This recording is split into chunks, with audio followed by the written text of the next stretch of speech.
नमस्कार, मैं हूं शुभे मिश्र और आप देख रहे हैं जोहार झारखंड। और बुलेटिन की शुरुआत में अगर अलग अलग खबरों की बात करेंगे, लेकिन सबसे पहले खबर जमशेदपुर से है, जहां गोलमुरी थाना क्षेत्र में बीच सड़क पर चलती कार आग का गोला बन गए। शहीद स्मारक के पास कार में आग लगने के बाद मौके पर अफरा तफरी मच गई। हालांकि अच्छी बात यह रही कि इस हादसे में किसी को कोई नुकसान नहीं हुआ है। घटना की सूचना पर तुरंत फायर ब्रिगेड की टीम ने मौके पर पहुंचकर आग पर काबू पा लिया, लेकिन तब तक कार पूरी तरह से जल चुकी थी। कार में आग लगने के बाद कार ड्राइवर वहां से फरार हो गया, जिसके बाद पुलिस पूरे मामले की जांच में जुटी है।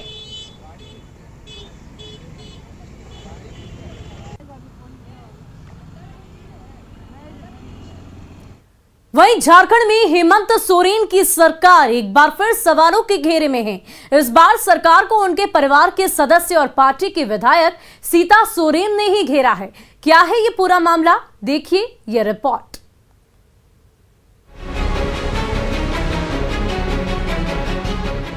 झारखंड में हेमंत सोरेन की सरकार अपने कामकाज को लेकर लगातार विपक्ष के निशाने पर है। विपक्ष जहां सीएम हेमंत सोरेन को हर मोर्चे पर नाकाम बता रहा है, वहीं अब जेएमएम की विधायक और पार्टी सुप्रीमो शिबू सोरेन की पुत्रवधू सीता सोरेन ने भी अपनी सरकार के कामकाज पर सवाल खड़े किए हैं। जेएमएम विधायक सीता सोरेन ने एक मीडिया रिपोर्ट का हवाला देकर सरकार पर गंभीर सवाल खड़े किए हैं। जांच की रिपोर्ट आ गई तो और इसके बाद भी जांच नहीं, उस पर कार्रवाई का आदेश नहीं करना, तो ये तो बहुत सरकार और सरकार के विभागीय जो अधिकारी है सबकी मिली भगत से पता नहीं क्या लोग करना चाह रहे हैं, जबकि जांच होनी चाहिए। और जांच में इतनी देरी होना, ये कहीं से भी जो है कि सरकार जो है कि पूरा अपने कार्यकाल में पूरा विफलता का प्रकट कर रही है। मुख्यमंत्री जी से भी बात करनी पड़ेगी कि क्यों देरी हो रही है। सरकार कहीं ना कहीं इस तरह की भ्रष्ट पदाधिकारी को बचाने की कोशिश कर रही है। दरअसल ये पूरा मामला हजारीबाग पेयजल स्वच्छता विभाग से जुड़ा हुआ है। जिले में 2014 से 2018 तक शौचालय निर्माण और जागरूकता कार्यक्रम पर सरकारी धनराशि खर्च करनी थी, लेकिन करोड़ों की राशि अधिकारियों ने अपनी सुविधाओं पर खर्च कर डाला।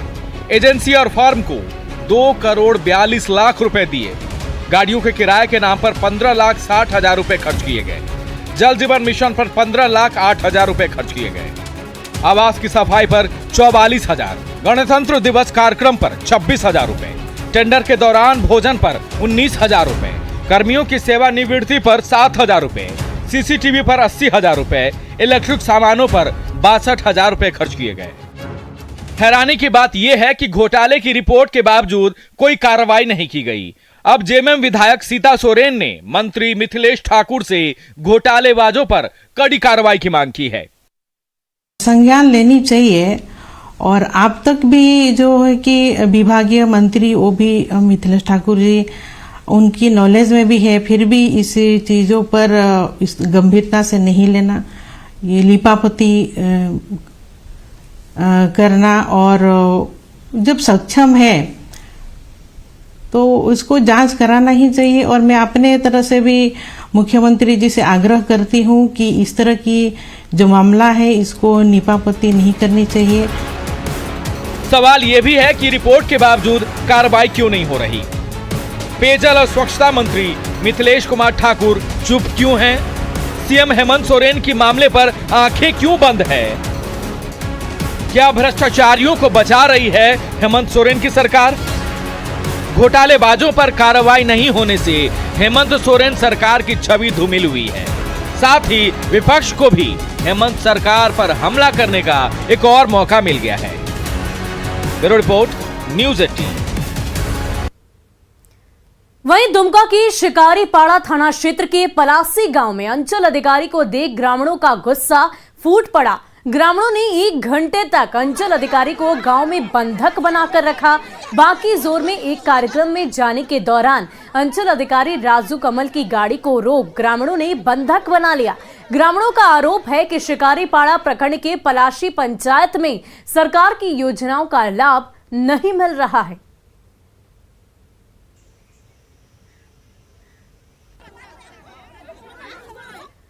वहीं पाकुड़ के पहाड़िया में अधिकारियों की लापरवाही और उदासीनता की वजह से सरकार की योजना 1 साल में ही दम तोड़ गई है। केंदुआ पंचायत के जगतपुर पहाड़िया टोला में सोलर जलापूर्ति योजना खराब होने से लोग परेशान हैं। योजना में कमीशन खोरी का आलम इस कदर है कि खराब सोलर जलापूर्ति योजना को ठीक करने के बजाय अधिकारियों ने एक नई योजना धरातल पर उतार दी। हैरानी की बात है कि इस योजना से पहाड़िया जाति के मात्र 4 से 5 परिवार को ही लाभ मिल पा रहा है।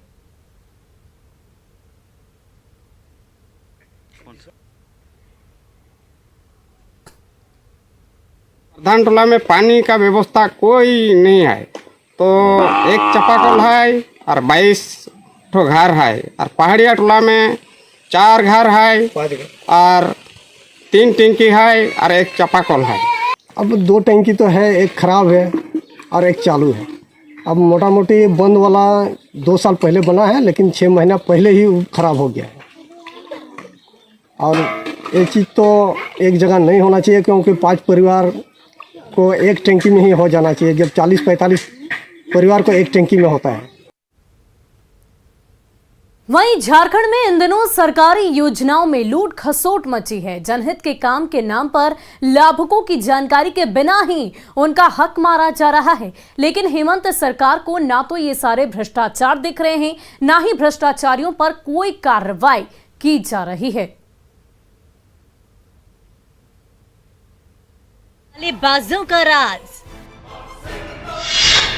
योजनाओं के नाम पर गरीबों को चूना, मनरेगा में बिचौलियों की बल्ले बल्ले। हमर नाम पर पैसा निकल गई बा, गाय गोरू हमर बहरी रही था, एकदम दिक्कत में है।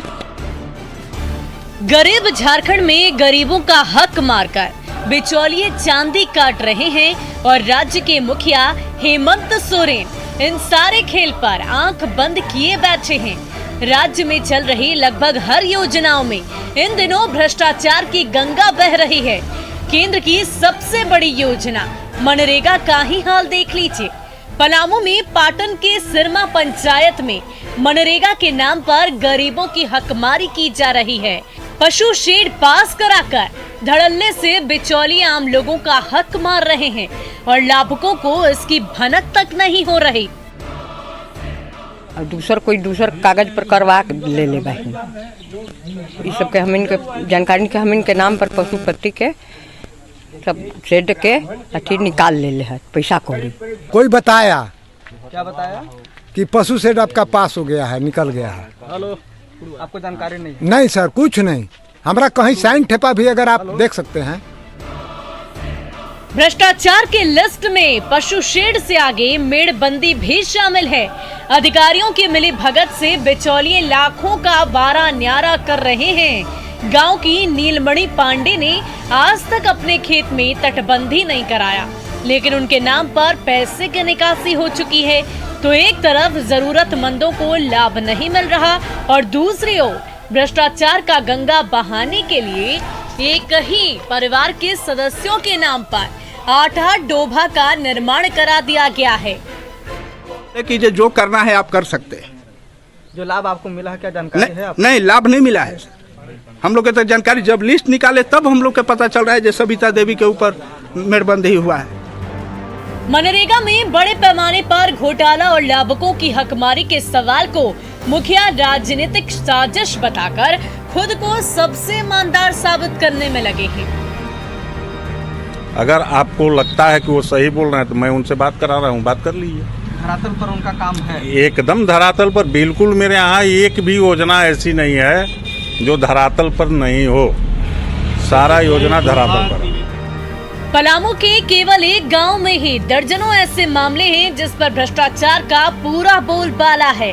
हर पंचायत की लगभग यही कहानी है, लेकिन जिन पर घोटालों को रोकने और घोटालेबाजों पर कार्रवाई की जिम्मेदारी है, वे नियमों का पाठ पढ़ा रहे हैं। कर्मी हैं जो कि ना शो कॉज का रिप्लाई करते हैं या रिकवरी नहीं देते हैं, तो उनके ऊपर फिर एफआईआर दर्ज करके मतलब उनको कार्य मुक्त कर देंगे अगर वो संविदा पे हैं, और अगर वो रेगुलर कर्मी हैं तो उनके ऊपर फिर विभागीय कार्रवाई संचालित की जाती है। तो भ्रष्टाचार के लिए बदनाम झारखंड में हर दिन घोटालों का नया अध्याय जुड़ता जा रहा है। अधिकारी और बिचौलिए गरीबों का हक मारकर सरकारी खजाने को खाली करने में लगे हैं और सरकार हाथ पर हाथ धरकर बैठी हुई है। संजय भारती, न्यूज़ 18, पलामू।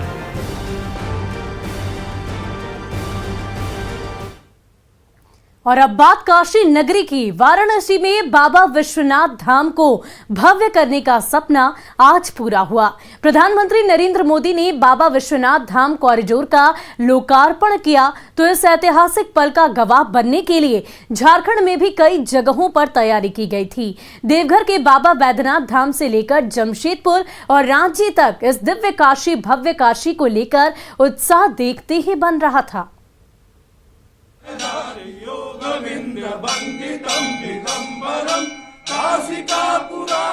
प्रधानमंत्री नरेंद्र मोदी ने जैसे ही देश को दिव्य काशी भव्य काशी की सौगात दी, सनातन संस्कृति के इतिहास में एक स्वर्णिम अध्याय जुड़ गया।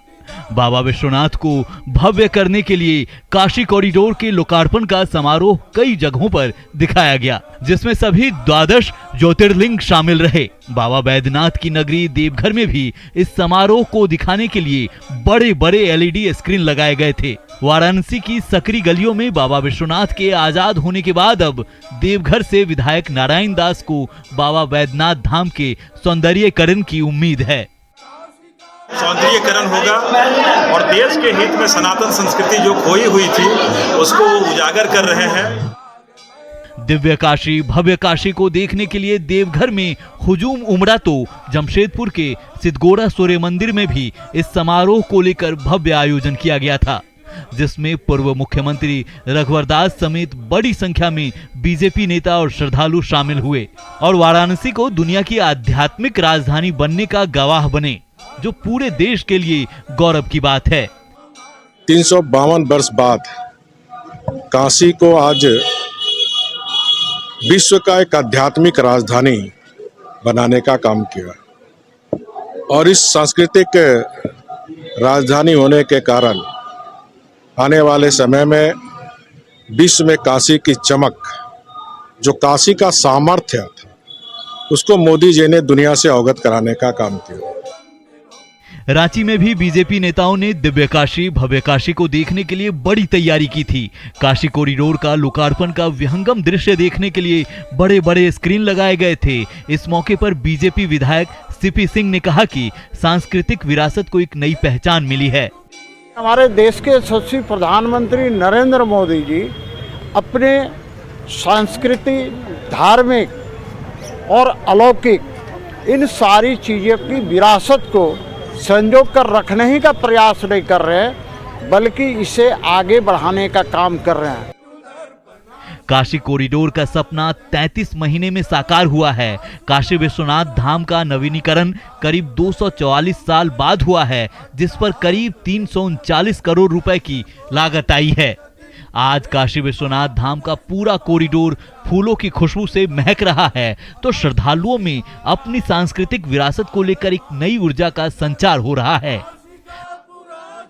Bureau report, news 18।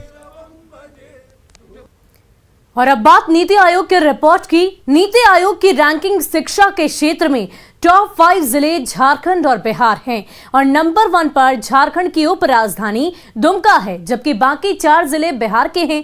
देश के जिन 5 जिलों को शिक्षा के मामले में चैंपियन ऑफ चेंज के तौर पर देखा जा रहा है, उनमें पहले नंबर पर दुमका है, दूसरे नंबर पर बिहार का मुजफ्फरपुर, तीसरे पर औरंगाबाद, चौथे पर बांका और 5वें नंबर पर शेखपुरा जिला शामिल है।